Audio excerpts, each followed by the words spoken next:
Well, all right.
All right, let's do this. Let's go live. Okay, everybody, welcome back to another weekly webinar here to talk about charts and talk about prop trading. So just a quick disclosure, I'm an associated member of T3 Trading Group, which is an SEC registered broker-dealer and member of FINRA SIPC. You should carefully consider whether trading is suitable for you in light of your own financial condition. Quick position disclosure. Am I net long? Am I net short? I'm not even entirely sure at this point. I'm probably pretty neutral. I've got long positions on. I've got short positions on. I re-entered TZA this morning, which is a bearish bet on the market just because of how we gapped up and the extension on the IWM. I can talk about that when we look at charts. Have some TQQQ to the short side from a few trading sessions ago. Have Uber to the short side from its earnings day. We can talk about all that. Quickly about me. So, my name is Derrick Oldensmith. I am senior trader and registered principal for T3 Trading Group.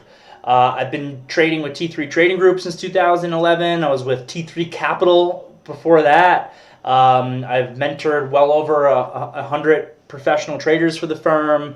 Currently managing a group of, it's well in excess of 50 at this point. It's probably in excess of 100 professional traders.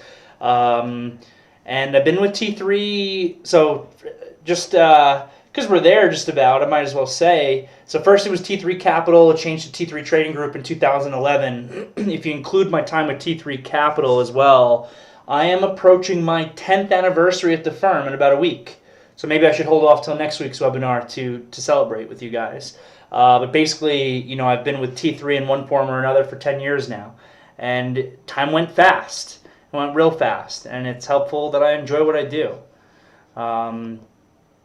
If you want to get in touch with me at any point, here's my email address, my first initial last name at t3trading.com. If you want to talk about becoming a professional proprietary trader with T3, if you want to talk about retail accounts with T3, if you want to talk about markets, reach out to me. Happy to chat. All right, let's go to the charts. Let's talk about what's going on right now with this crazy market. All right, so here is a 5-minute chart of the SPYs. Let's start with a daily chart of the SPYs. Daily chart of the SPYs. We have closed above where we have opened 1, 2, 3, 4, 5, 6, 7, 8, 9 trading sessions in a row. 9 trading sessions in a row. Currently, we're up 0.25% on the day for the SPYs. We're down a little bit from where we opened. Can it be 10 trading sessions in a row? I don't know. I guess we'll find out at the close. But like I talked about last week, the technicals of this market are extremely bullish. The Qs, however, have taken a little bit of a rest. What we've seen over the course of the last handful of days, last couple of days really, is intense money rotation. NASDAQ has taken a break while the names that have been laggards, the stocks that have been laggards post-coronavirus, the IWM being the index that's been the biggest of the laggards, the Russell 2000, has taken off. We talked about this resistance level at 150. It broke through 150, 4 trading sessions ago, and a few trading sessions later are at 160. It's an incredible move. At this point, the IWM is extended to the upside. Once again, by the way, the IWM is up 0.8% at this time. Qs are down 0.5%. That's what we've seen over the course of the last few days is money rotation, not a sell-off. And if anything, this is bullish. And this is what I was speaking about a few weeks ago. A few weeks ago, before the big earnings reports from Apple, Amazon, Google, Facebook, I was really talking in here that I was expecting to see some money rotation. I was expecting to see the NASDAQ take a pause and the IWM catch up. And I said then that if the NASDAQ goes sideways and the IWM catches a bid, I can't think of anything more bullish than that. This is what the bull market looks like. One thing takes a rest, money rotates into somewhere else. Coronavirus, forget about it. The market doesn't care. I talked about this last week. Last week I was frustrated. This week I'm less frustrated. Last week I was really frustrated because, and even this morning I was talking about my team the same thing. If you look at the news, all you see is for the most part bad news, right? The virus situation is not good. The U.S.-China relationship situation is not good. The U.S. government situation is not good. But the technicals are bullish and we keep going up and up and up. That's what we have consistently seen. And now the S&P is a hair away from all-time highs. What coronavirus? Right? All-time highs back here in February for the SPY, 339.08. This morning pre-market we were basically $1 away from that. We got as high as about 338 this morning. So we're basically $1 away from all-time highs in the SPYs. The technicals of this market remain very bullish. You know, we had this bullish breakout of this time correction, and it's just been grinding higher. Like I just said, 9, 10 green candles here in a row on the daily chart. And the NASDAQ has just taken this little rest, and money gets rotated into somewhere else. These are all classic signs of a bull market. Classic signs of a bull market. We're not seeing sustained selling in any one place. One place takes a rest, somewhere else gets bid up. Are there signs to pay attention to that maybe this could change? Could all-time highs in the SPYs act as resistance for this market? It absolutely could, right? We're almost at a 100% retracement of the initial down move. Can that hold as resistance in the S&P? It absolutely could. What signals do we want to pay attention to? We want to pay attention to the dollar right now. I want to pay attention to UUP. Is the ETF I look at is the dollar. If the dollar has a sustained bounce here, that would be bad for the equity market. I want to pay attention to treasuries, TLT. If the TLT continues to sell off, which is it's a few days in now, that would generally be bad for the market. Well, really, it's good for value and it's bad for growth. So I would think, this is what I thought, this is what I said even a few trading sessions ago, I would think that if the TLT sells off, that means that interest rates are going up, yield curve is steepening. That is good for banks. It's good for value. It's good for what have been the coronavirus laggard names. Your airlines, Boeing, banks. What it's not good for is tech. Tech thrives off free money. And we've had free money, maybe not for you and me, but free money if you're running a big public corporation for the last 10 years now. And free money has gotten even freer as a result of the financial crisis. And that is what has helped the NASDAQ to rally like this. I mean, if you really look at the underlyings of the S&P 500, it's something like 80% of the gains can be attributed to basically five companies. Something in that range. And we all know what those companies are. Amazon, Apple, Facebook, Microsoft, right? And we've seen also all these software companies, other types of stocks that, just thrive off this free money situation that the market has found itself in. Just be able to continue to do really well, right? Like your Zoom. But look at this Zoom take a little bit of a hit here the last few days. Zoom potentially getting below some support. Worth paying attention to.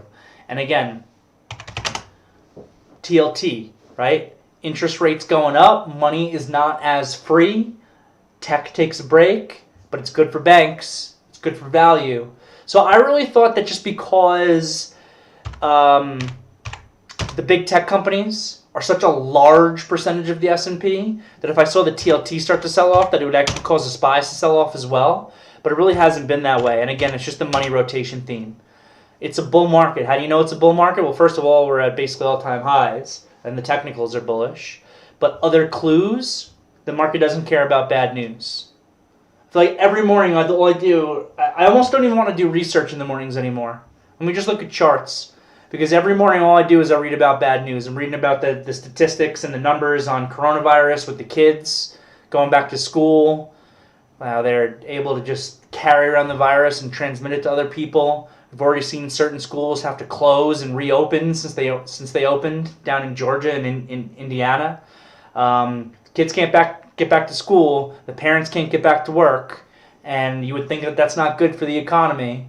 And the market's supposed to be a forward-looking mechanism. But don't think about all that. What I'm telling my team is if you have a short thesis on this market, just let the technicals show you to implement it. So one of the things I love to do is gap analysis.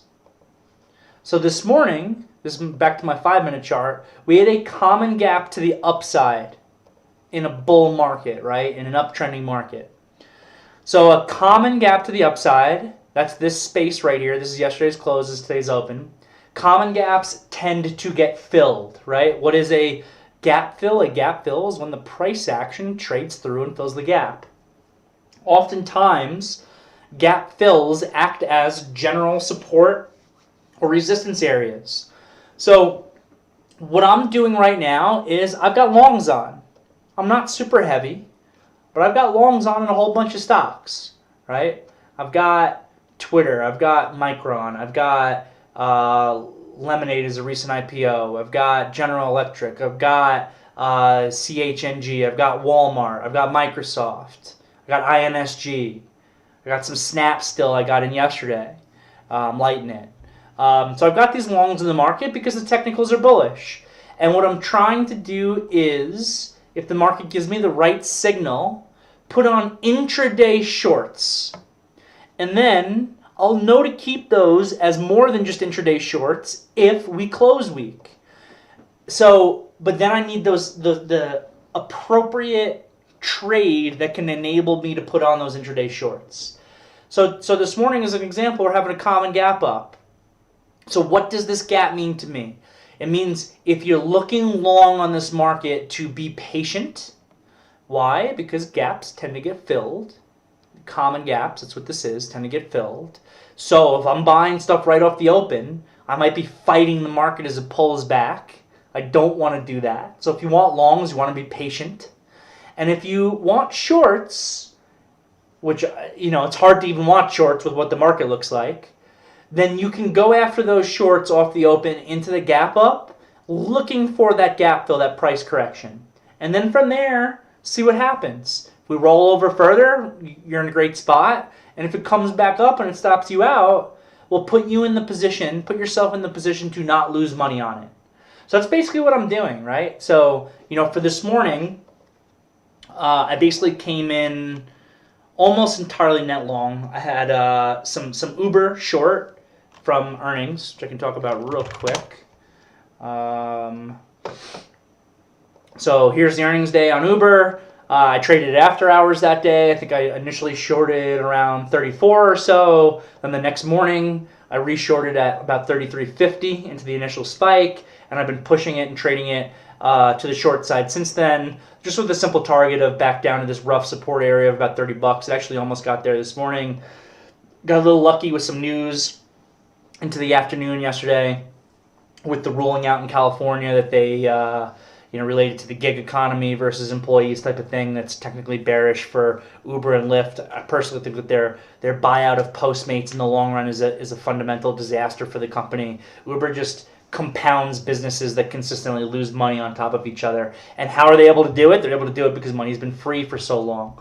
But eventually, Uber needs to change their business model, Right now it's like if you take an Uber anywhere, they're basically subsidizing you to take that Uber, and that doesn't make sense to me. I'm not just going to blindly short it. I still want something with the technicals, so I was able to, again, short on the earnings report. So I came in, short Uber, short TQQQ, seeing this gap up this morning, and then utilizing that as an opportunity to try to get in some positions. So I bought TZA this morning. Why TZA? TZA is basically like the inverse of the IWM. So the IWM has been the strongest recently, but it's extended. How do I know it's extended? Well, I utilize the space between the 8 and 21 EMA as the equilibrium area for any stock or chart that I'm looking at.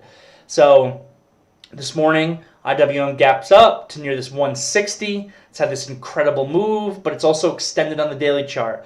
Now, extended stocks and extended markets can continue. They can continue to go higher and higher and higher because that's how momentum works in the stock market. But eventually, it needs to correct. So for myself, I'm looking at this right off the open, and I'm like, okay, let me short some IWM via buying TZA, and I'm just going to basically give it to the pre-market high, or in the TZA case, the pre-market low. And I'm going to utilize the fact that we're having this common gap to see if I can cover my risk, right? So, here's TZA, right? Here's me buying. And then all I need, and I was able to add here, so the green, these are buy dots, these are sell dots. All I need is a big enough of a move versus my risk to sell enough of my position that my trade becomes what I call free. Air quotes here. Air quotes free. I have free stock. Which basically, when I say I have free stock, what I mean by that is, let's just say I had $100 risk on this trade, and it was more than that. But let's just say, to keep the number simple, I had $100 risk on this trade, and it starts to go in my favor. If I sell 50% of my position at 1-to-1 of my risk, the remaining 50% of my position is free. Meaning, if I have $100 worth of risk, and it goes up, and I sell half that position, I put $50 in my pocket. If the position then goes down and fails, I would lose $50 on the remaining position. So I make $50, I lose $50, net I'm zero. It's just math, right? So that's a position I try to put myself in a lot with my own trading. Because once I'm able to get my risk covered, I don't really care what happens. If the market finally does have a deeper correction because of all the bad news that's out there, then I've got great stock that's free. And it'll help hedge my long positions, and I'll just be able to make money on that. But if the market continues its uptrend, then fine, I'll just get stopped out of those shorts. I'll make nothing, I'll lose nothing, but I'll continue to get paid on my longs. So what I'm trying to do as a trader is consistently over time put myself in the position to be able to make money. Like the position I want to constantly be in is either I make money or I lose nothing. All day, that's what I'm doing. Let me try to find these spots where I can put myself in the position to make money or lose nothing. And if I just continue to do that, and I'm able to get those 1-to-1 kicks to cover that risk like I'm talking about, all I need to be able to do from there is then relax. And if things then work in my favor, then guess what? I'm going to get paid. And if they don't, I'm not going to lose anything. So when I see this common gap up this morning in this insanely bullish market, which cannot last forever, and it is approaching all-time highs, I still want to be long. Why do I want to be long? Because all these technicals are bullish, and the trend is my friend, and the trend is working its way up. But I also want to have myself covered if the market pulls back. So I did that in the TZA this morning. I still have that position because the intraday lows here have still so far held, right? So my out is more or less at lows, and if this thing really explodes because the IWM actually has a correction, it's going to pay me great. And if it stops me out, that's fine too. And as another example, I did the same thing in UVIXI this morning. And I actually got stopped out of UVIXI. So the same thing in UVIXI, same exact thesis. I got my risk covered, traded a little bit here for cash flow. And this red dot right here, when it made lows here, that's me getting stopped out of my position. Guess what? I got stopped out at the low of the day in UVIXI. This is something that everyone complains to me about all the time. Oh my God, I got stopped out at the low of the day, and then it went up. Well, guess what? Tough. You're working in probabilities as a trader. And when you're working in probabilities, if your goal is to be a successful trader, you need to understand how probability works. If you have an edge in the market, the risk-reward probability of success formula is in your favor in the long run. But it's still probability. What does probability mean? Probability means that sometimes you will do all the right things and lose money. Sometimes you will do all the wrong things and make money. So what I tell my traders is you don't want to just assess the result of a trade to decide whether or not it's a good trade. You need to assess the process. Because again, sometimes you do the right process and the result's not good, and sometimes the opposite happens. Sometimes, because again, you're dealing in probabilities, you get shaken out of your position at the absolute low and then it works in your favor. That sucks. It's so frustrating. But what are you going to do? It's part of probability. The worst thing to do is to now entirely change my game plan for going forward because of one circumstance where I happen to get stopped at the apps low and then it works. I love showing you guys my trades that don't work out. And by the way, because I got my risk covered on this trade, this is another example of a trade that failed where I really didn't lose any money. It's basically a break-even trade for me, even as the trade failed. Because again, those are the... So am I a little bit upset that I got stopped out of a decent-sized position in this at the absolute low, and then from there it proceeded to rally 50 cents in my favor, and maybe that becomes the absolute low, and then maybe next thing I know this thing's at 30 bucks and I don't got stock? Of course I am.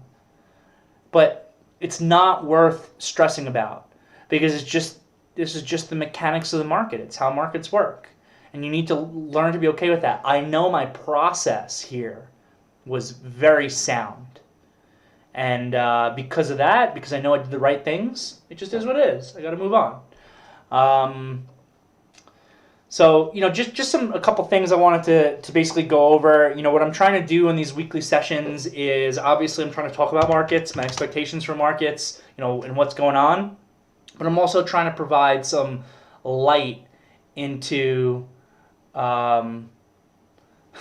I'm also trying to provide some light into kind of how we trade, what we're looking at, how we learn to utilize all these things that you need to be looking at the same time, from the bigger picture trend, understanding the dynamics of the market, understanding money flow, breaking it down, understanding how gaps work. Gap analysis is a huge part of my own trading.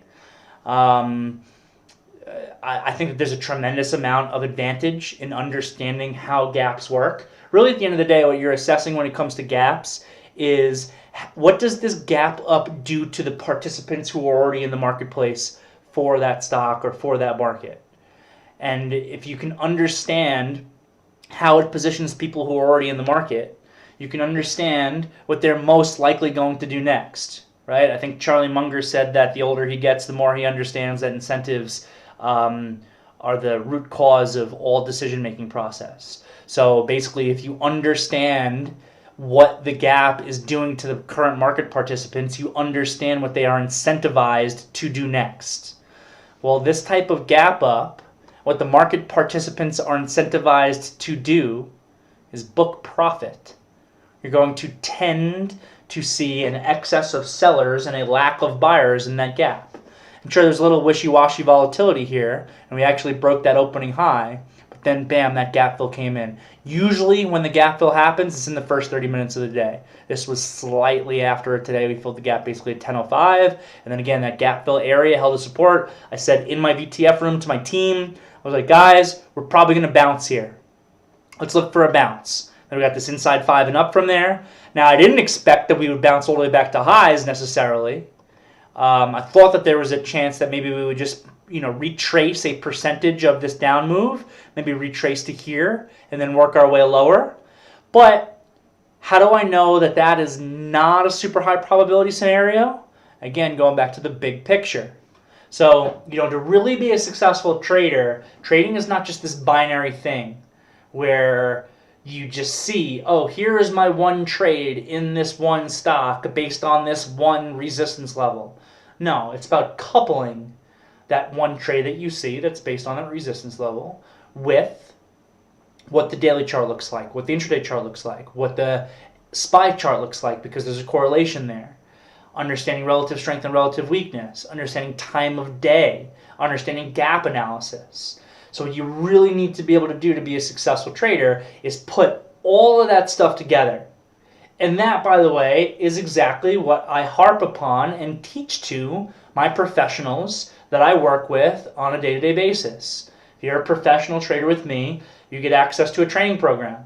The training program talks about all this stuff that I'm talking about, right? It starts with basics, understanding, risk reward, basic trade setups, then understanding probability. Gets more advanced into market psychology, how to trade IPOs, etc. So you start with this training program that I provide to you to give you a foundation, and then from there, we have our daily morning and afternoon meeting. Morning meeting is more about idea and information sharing. Afternoon meeting is obviously a review of what the market did. What I try to do very specifically in the afternoon meeting every day is I'm trying to draw out real-time lessons from what the market did so that the entire group of traders that I'm working with can learn from real-time situations, basically, of what happened during that day, so we can all learn and become better traders for the future. And that's part of my own process of my own success as well. By doing those reviews, it makes me a better trader. So become part of the group. Reach out to me. Learn about professional proprietary trading. Or if you reach out to me because you are a retail trader, that's another, retail accounts with T3 Trading Group are awesome. We do not sell anyone's orders out, unlike the other major brokers. Whatever your broker is, just Google their SEC 606 report, and you'll be able to see who they're selling your orders out to. We do not sell anybody's orders out. You get direct market access on professional software for our retail traders, and same thing. You'll get access to my training. You'll get access to the virtual trading floor, the morning meeting, the afternoon meeting. I am incentivized to make the traders that I work with as successful as possible, and that's my number one goal. So reach out, join the group. About prop trading with T3, we're one of the largest prop trading companies in the United States. We have over 500 licensed professional trading accounts. We have 6 headquarter offices. I'm in Wyoming right now. It's beautiful out here. I live in Manhattan, but I've been trading in Wyoming. I heard that my New York friends and colleagues all had quite the storm recently. Some of my traders are only getting power back now after being out of power for several days. I've barely seen a cloud in the sky here in Wyoming. It's been pretty nice. And it's one of the benefits of being a professional trader is you can really do this from anywhere in the United States, as long as you got high-speed internet. That was the one thing I was like, well, if we're going to Wyoming, I don't know what the internet's going to look like out there. I don't know if I got to send my trading orders back to New York via horse and buggy carrier, or if I can actually send them electronically through the internet. But as long as you got that fast, high-speed internet, you're good to go wherever you are in the U.S. T3, like I said earlier in the disclosure, is a registered SEC broker-dealer and member of FINRA. What does that mean to you? It means that if you're becoming a professional trader with us, you have to be licensed. You have to pass the SIE and the Series 57 examinations. You also have to get through a legitimate background check. So you got to get fingerprints done in order to become a trader with us. Once the exams are passed, you're registered with T3. Usually what I do is I start by allocating my professional traders a demo account for a week or so you can get used to the software. We have 3 different software options: Lightspeed, Sterling Trader Pro, and Wex or Wolverine. Personally, I use Lightspeed. Sterling Trader Pro is an excellent software as well. Primarily, we always focused on equities, but we've got equity options. We've got futures as well, so you can reach out to me about any of that. I was already talking to you guys about the training and development. A lot of that, it's catered to entry level for sure, right? I start with some really basic stuff in the training program that I do, but I can just about, I can feel really assured that even if you're a really experienced trader, you've been in the business for a couple decades, you'll still get something out of that training program. You get access to it for free just by joining the team, so why not take it? A lot of my guys really learn a lot about routing. which is a big thing that not necessarily a lot of people know about by going through kind of my training. And speaking of experienced traders, we bring in experienced traders as well. You want to come in and contribute $1 million to our prop trading company. It depends a little bit on the scenario, but we could probably give you $20 million to work with right off the bat. But again, just reach out to me specifically, and we can talk about your deal structure, if you're more experienced or if you're at the entry level. Typically what we do, it definitely varies a little bit from circumstance to circumstance, is whatever you contribute to the company, which is going to be backing your trading risk, we start by allocating you buying power at 20 times that amount for intraday trading and 8 times for overnight, and you're compensated through a profit split. And by the way, all that education, training, everything I talked about earlier, it's all free. Like I said earlier, my only goal is to make the traders I work with as successful as possible.